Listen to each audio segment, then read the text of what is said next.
Originally, we were setting out to make a really over-the-top John Woo-style action movie that, you know, with the intense combat, because combat is something that all shooters have, but we felt that nobody had quite really nailed that sense that you get in a John Woo movie of just the insanity and the sheer, it's almost like a ballet of violence. It's very stylized, it's very over the top, it's not real, you don't get that horror that you get from watching a real gunfight happen on the news or something. So we thought that even though everybody's got combat, we thought that that was something we could potentially own. So that's what we set out to do. At the same time, we were developing a new engine, and the technology that we were using with the per pixel lighting limited the amount of lights we could have in a scene. So in our tests, we were ending up with much darker environments than we had originally envisioned. So it seemed really natural to bring in a horror aspect to the game. And that also helped us to differentiate ourselves a little bit. And at the time, I was really getting into a lot of Japanese horror, and so it seemed like it wasn't big at all at that time. It was long before it exploded. So basically, it seemed like a great opportunity to do something that I hadn't seen before, which is a paramilitary ghost story. So that's kind of how it all evolved. Project Origin, or F.E.A.R 2, is essentially picks up right before the end of the first game, following a different protagonist who is sort of dealing with some of the consequences of what you did as the player in the first game. Essentially, if you've played that game, you know that it ends pretty catastrophically. And so you're kind of coming into that catastrophe from a completely different angle, but you're heavily affected by the central sort of premise of it, which has to do with Alma, who's this girl who was experimented on and basically left to die and essentially murdered by her own father and left, you know, in this tomb, but who never actually died. In any case, she's out now. Alma is out, and she's pissed. So the consequences are going to be catastrophic. And so this game is really starting to follow through on what happens after she's out. The notion is that there's basically different ways you can do a franchise. You can do a franchise around a protagonist, or you can do a franchise around a monster. Horror a lot of times is about the monster, like Jurassic Park or Aliens.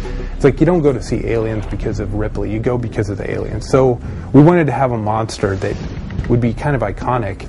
You could throw monsters at a Special Forces guy, and you know that's kind of predictable, but having a little girl who strikes terror into the hearts of men just seemed like it would be really novel. Of course, this is long before The Ring and all the remakes took off and completely saturated the market, but at the time it seemed like it was going to be really powerful, and you know, we're the only ones that did it in a game, so at least we have that. But essentially the notion of what she is she is an abuse victim that has been so badly scarred and who was so powerful to begin with that the repercussions of what happened to her are not just going to affect the people close to her, but everyone. So she's essentially the most damaged person you can imagine, whose anger and frustration and self-hatred have become so toxic that just being in a room with her will melt the flesh off your bones. She's essentially the most toxic person alive. Although she's not alive, she's dead. The notion of this game is that you're sent on a fairly routine mission, which is to pick up Genevieve Aristide, who is a sort of off-screen villain in F.E.A.R. She's the head of Armacam Technology Corporation that's behind the whole thing.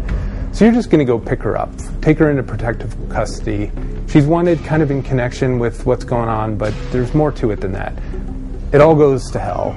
And so there's this ongoing fight for survival as the cataclysm unfolds, and you're trying to piece together what's happening. You're also drawn into the central mystery of what Alma is and what she's after in ways that you won't understand until much further into the experience.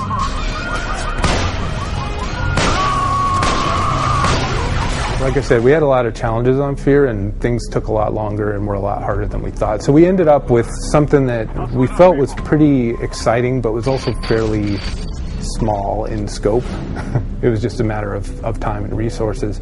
So this time we're able to really expand on the palette that the player experiences. There's more and more varied things to encounter, more enemies to fight.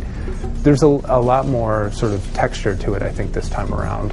So there's There are the familiar aspects of it, which is that close quarters combat sort of insanity, but at the same time, there's much more diverse threats to face. Clearly, one of the biggest problems in the first game was the monotony of the environments, which again was largely a product of just not being able to calculate how much longer it was going to take to make the levels for the game. And so, it just meant we could do less, and it got kind of repetitive. So that's something we definitely set out to address with this game.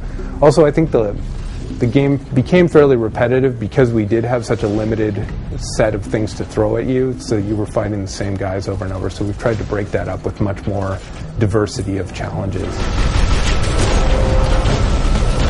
F.E.A.R 2 Project Origin will ship on Xbox 360, PlayStation 3, and PC on February 10th of 2009.